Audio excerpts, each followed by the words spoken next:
Ngayon ay usong-uso yung bonuses na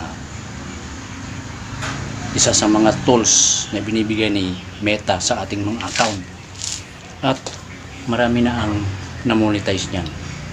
Katunayan, may isa na naman tayong kasama dito sa SOCMED social media. Ang kanyang followers ay 6.3 followers lang. At ang kanyang tools na monetize ay yung palang star icon. Wala pa siyang ibang tools. Hindi pa siya monetize sa in-stream ads at maging sa ads on reels. Ayan, si Janet Vlog. Ayan yung kanyang dashboard. Pero na-set up niya ang kanyang bonuses kasi ibinibigay yun ni Meta. Ano ba ang dahilan bakit nagkakaroon ng bonuses? Bakit ibinibigay yun ni Meta? Number 1, ito ang pangunahin. Kailangan mayroon kang mag-trending na video na ang likes, mga reaction ay aabot ng 100k reactions. Pag nakuha mo yon, bibigyan ka ng bonus. Free yan, ibibigay ng Meta.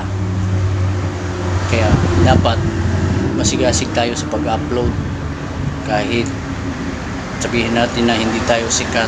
Ayan, si Janet Vlog, wala pa siyang ibang tools na monetize na maliban doon sa star icon tsaka yung pag-set up niya ng kanyang bonuses.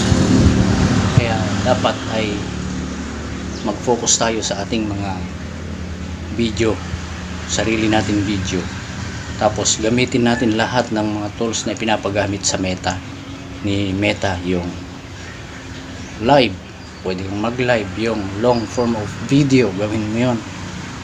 Tapos yung mga comment, mag-react ka, mag-share sa mga video.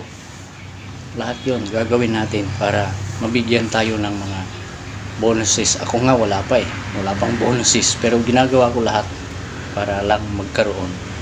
Sana ang video nito ay makatulong sa ating lahat, at kung ito ay nakatulong sa iyo, baka pwede mong i-share kasi wala namang bayad yan.